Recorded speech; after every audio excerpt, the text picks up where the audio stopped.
Number 5. I live in a regional area of the southeastern United States.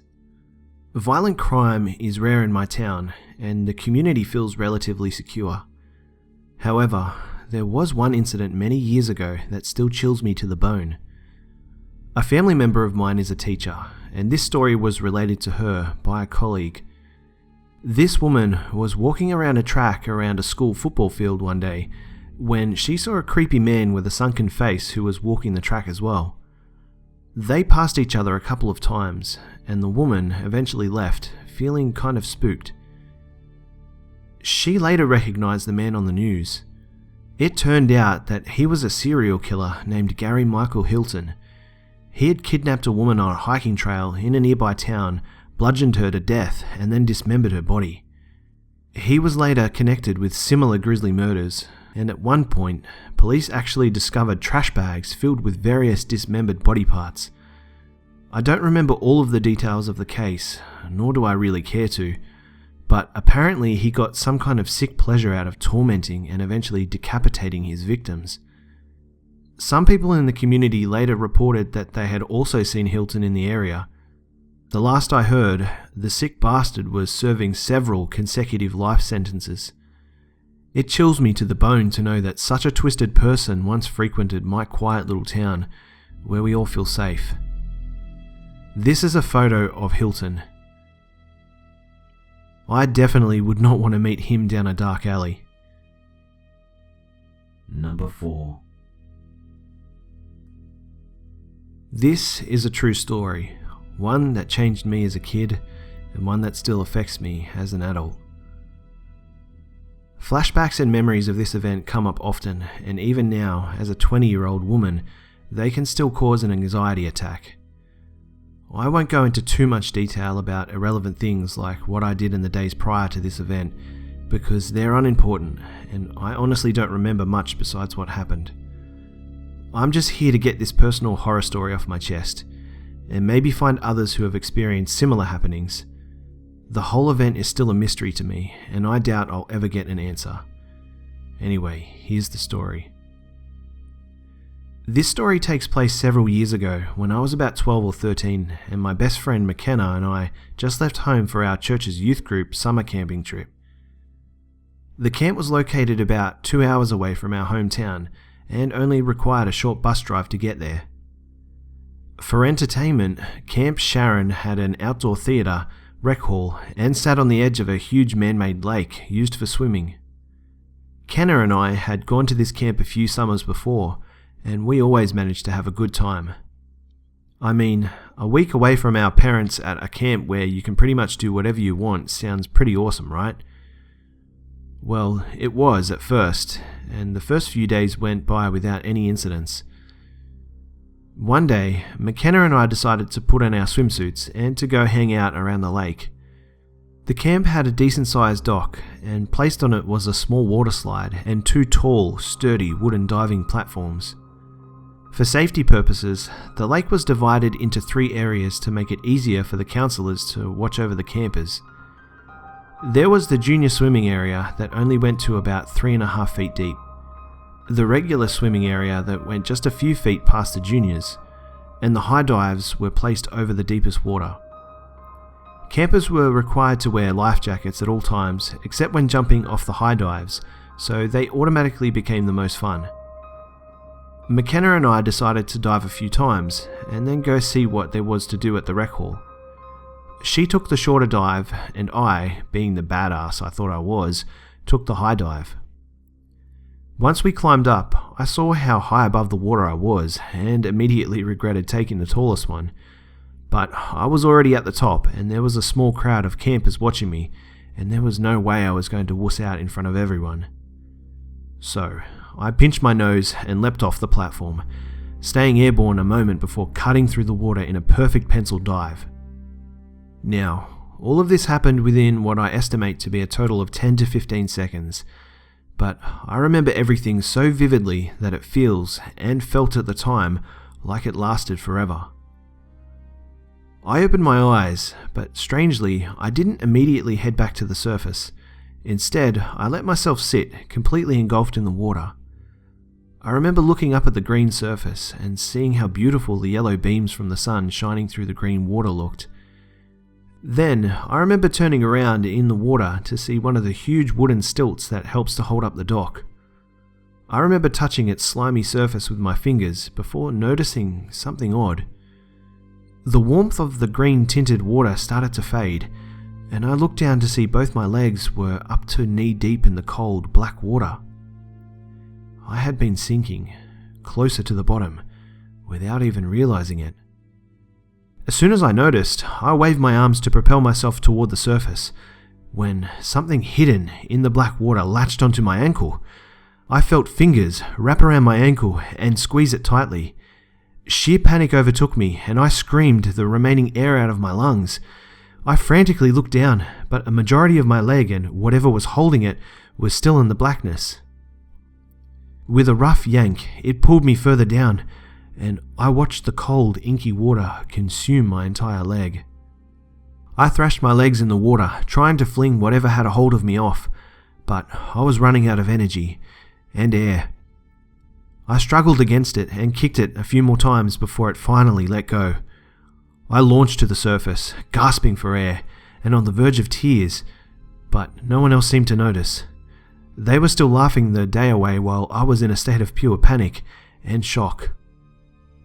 I hurried out of the water and stood next to the high dive to see if it was maybe just another camper, but I waited a good 5 minutes and no one ever surfaced, which was terrifying because it would have been impossible for someone to get out of the water without me seeing them. Kenna met up with me on the dock and I told her everything. I remember saying, "There's something in the water," and being my best friend at the time, she believed me and avoided the lake for the rest of the week. I never told any of the counsellors or other campers, and I waited a good long while before telling my parents, who just wrote it off as seaweed touching me or another camper playing a prank or something.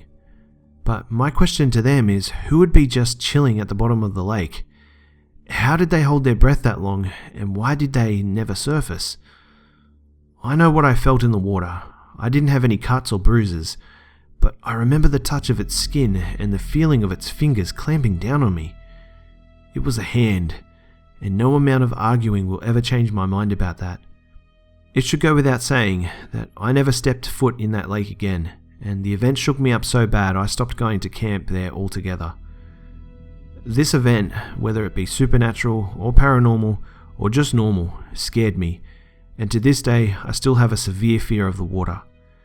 I can't swim without thinking about it, and I can't let my legs dangle freely anymore, for fear that whatever was in the water will come back to drag me down a second time. Number 3. This whole incident happened just over a decade ago. My house at the time was about half a mile away from a supermarket shop called Asda. For those who don't know, it's kind of like the British Walmart, and because of this, I would regularly visit, most of the time with my mum or dad, but sometimes alone. I was 12 at the time, and had lived a sheltered life. Nothing really bad ever happened. Thus, my parents were pretty laid back about most things, so they didn't mind if I wanted to go to the park or the McDonald's on my own. We had lived in the town of Payton, having moved from the city of Manchester from when I was 4. It wasn't a perfect place to live, but luckily I found myself in the nicer end. But now, enough backstory, on to the main event. It was summer 2004. I was off school and just generally bored, so I asked my mum if I could pick up something from ASDA for her. She was planning a small shop anyway, so she wrote down the list for me and handed me enough money.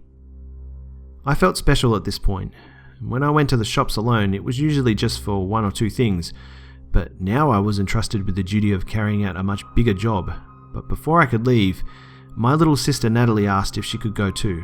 She was 4 years younger, but her birthday was in November and mine was in July, which meant at this point there was a difference of 5 years. She was 7 and I was 12. I didn't want to take her with me, as you can imagine, but she kept begging my mum, and eventually she caved in. I know what you're thinking. Letting a 12 and a 7-year-old go to the shops by themselves isn't responsible. But I have great parents. they can just be a bit irresponsible at times. I walked with my sister down to Asda, and as we went inside, I picked up a basket and we began collecting items. It was funner than I expected. I thought I'd hate shopping with my little sister, but it was weirdly enjoyable. It was only a small shopping list, nothing more than a dozen items. I temporarily left my sister playing in the toy department while I quickly got some milkshake on the opposite aisle. As I returned to the toy section, I could see my sister playing with someone that was clearly much older than her. Even at my age, I could tell he was a short guy, nothing more than 5'6", maybe. He was completely bald, but had some stubble. He wore a weird, tightly fitted coat that looked like it belonged to a woman. It didn't fit him at all. I was confused and a bit freaked out by this. At my age, I was already well aware of stranger danger, so I quickly gestured to my sister. "Natalie," I said stoically as I raised my hand so she could hold it. She trotted over and grabbed it, and we slowly made our way out of the toy section. I turned my head around out of curiosity to see the bald man's reaction. His playful smile he had playing with my sister was now replaced with a stone-cold look of hatred, pointed right at me. I gulped and turned away. After about 10 more minutes, we had finally finished shopping. I went to pay at the checkout. I asked Natalie to sit on the bench next to a guide dog charity box. The charity box was shaped like two dogs, which my sister and I had nicknamed Chip and Dale when we had previously been shopping with our parents. I was sorting out the money and such and putting our items in the plastic bags. When I had finished, I turned around and began to walk to Natalie, and that's when I noticed. The bald guy from before had hold of her hand and had given her a massive block of Cadbury chocolate, the kind so big and expensive you'd only get on special occasions. They were talking about something. I didn't hear the entire conversation, but the half sentence I did hear will be cemented in my mind forever. "And you know, I've got dogs like these in my car. You can pat them." I understood then that I needed to get Natalie out. He was exploiting both her naivety and her love for the innocent plastic Chip and Dale dogs. Sick bastard. I quickly ran with the shopping and took Natalie's hand. "She's fine," I said. I then quickly steered my sister out of the exit of the shop. She muttered something under her breath, something like, "But I want to see the doggies." I decided to take an alternate route home, somewhere that'd take a bit longer but was more out of sight. As we walked, there was a clearing where I could see ASDA in the distance. It wasn't too far away. I could see the route we normally took. It was a pathway at the side of the shop itself, and there he was, the creepy bald guy, still with the Cadbury chocolate in his hand. He shook his head back and forth. He was frantically looking for someone, and somewhere in the back of my mind, I knew who. We made it back to our house, and I told my mum. I'm not sure what she did after that, but we were never allowed to go almost anywhere by ourselves in the years to come.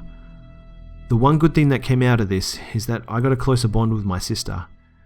If I ever become a parent myself, I'm definitely going to become more responsible. But I only realised this the other night. If Mum had given me a bigger shopping list, and I was at the checkout longer, maybe I wouldn't have arrived in time to stop my sister. I'm not a strong believer in fate, but a small part of me does think it was a miracle. Number 2. Something lives in my house. Not in it, just in the forest behind my house. It's not human, that's for sure. I've only seen it 2 times, and I never have come face to face with it. I've had paranormal things happen in my house before, but this is really what scared me the most. I was kind of a lonely kid, and I used to go outside during the night and turn all the lights on. I'd just talk to really myself, but as if someone was there. It was always one-sided. I had always felt like something was in the forest, but I don't think I really believed it. I only wanted to. I started to feel safe with it, but I now know that this was a false sense of security because this thing doesn't want to be friends. It started as just a sound. It was like something was dragging broken glass behind it in the forest. The first time, I played it off as a wind chime that was on my clubhouse, but when I got inside, I remembered we had taken that down last year. Then, last winter, when the lake in front of my house had frozen, I was outside again with my 2 dogs, one a boxer who was very protective, and one a big Labrador collie mix who would probably be friendly and try to make a friend if she had the chance. Anyway, the big one had a tendency to run off into the forest if she wasn't on a leash, so she was on a leash, but the other dog wasn't. I heard a growling noise. My boxer instantly perked up and growled back. My other dog wagged her tail and looked in that general direction. We were facing the lake, and the sound actually sounded like my dogs when they gnaw at the ice. It looked adorable when they do it, but I doubted it looked cute on whoever was doing it now. I took them inside and didn't think too much about it, playing it off as just another dog. The second time was in the early summer. My friend and I were outside this time, in my driveway. I live in a valley covered by trees and a lake, and the driveway is on a hill, so no one could see us like this. We were doing stupid kid things and goofing around.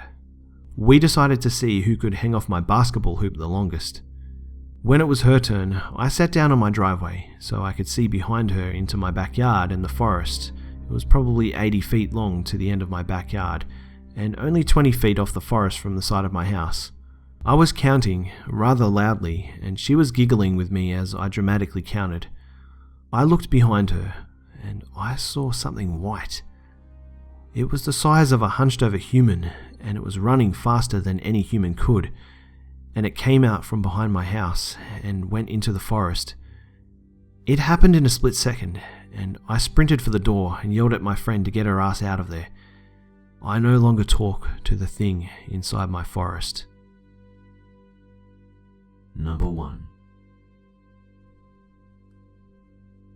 I'm a 20-year-old girl studying medicine. When I park near my college, I usually stay in my car for about 30 minutes to relax, listen to music, and watch the city view because it's just breathtaking. One time, I saw a BMW car with black windows parked in front of my car.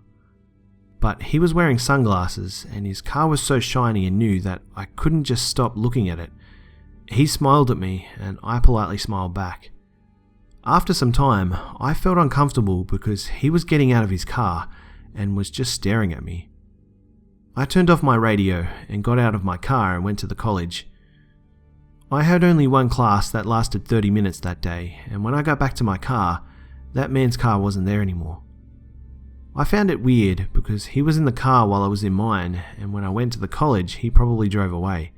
But I didn't make a big deal of it, until one day I was home alone waiting for my dad to come home from work so we can go get my car back. I had broken a window. I heard a car stop near my house. I thought it was my dad because the sound of the car was similar to his. I grabbed my wallet and was ready to go downstairs, but I heard a doorbell ring. My dad wouldn't ring our door because he obviously lives here and has keys in case it's locked. I was pretty calm because sometimes my brother's friends come and ask if he's home, so I went downstairs and opened the door. My heart stopped.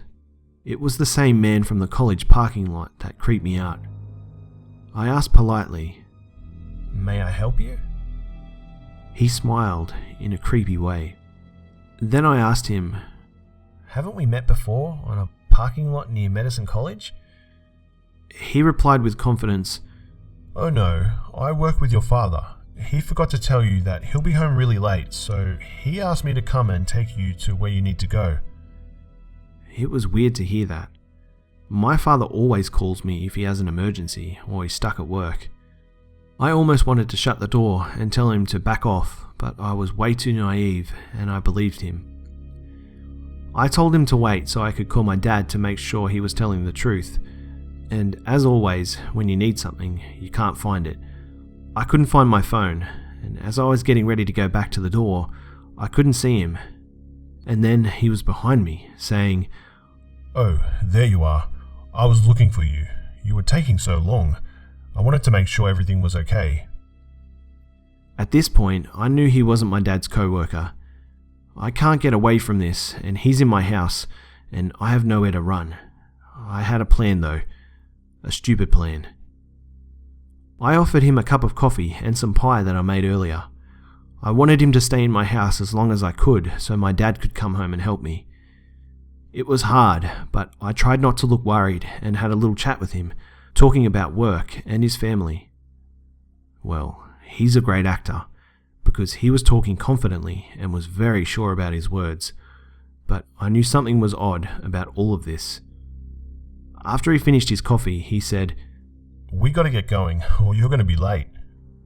I stopped breathing. I was in so much horror that I couldn't think of an excuse not to go. But I thought that maybe I'll see some neighbours outside so I can get help.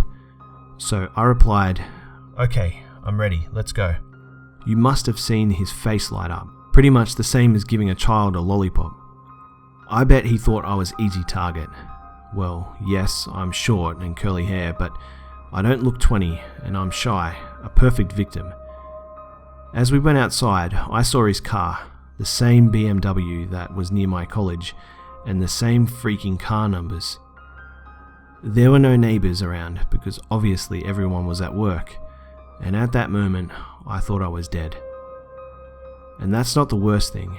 We were standing in front of his car, and even though his windows were black, I saw another man in the back seat that was probably waiting for me to get in. My heart dropped. I almost screamed, but turned the scream into a yawn to hide my fear. As he was opening the back car door for me, I saw another car drive in near my house. You'll never believe who it was. It was my dad. I literally died inside, and my eyes lit up. I was so happy. The man could not get away because my dad's car was blocking his, but he didn't seem scared, so he was waving with his hands so my dad could give him a way to drive the fuck out of my yard, and my dad did. The man jumped in his car and drove as fast as he could. I ran to my dad's car and told him everything, and we called the police. It's a miracle that I've remembered this car's number, and the man was found and arrested. Turns out he was into human trafficking, and he was looking for his latest female student victim. He was near my college, and God bless my father for turning up that day, just in time.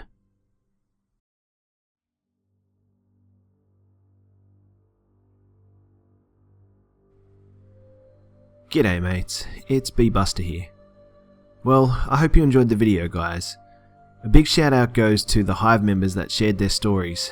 Keep them coming guys, as this channel now relies upon your stories to continue.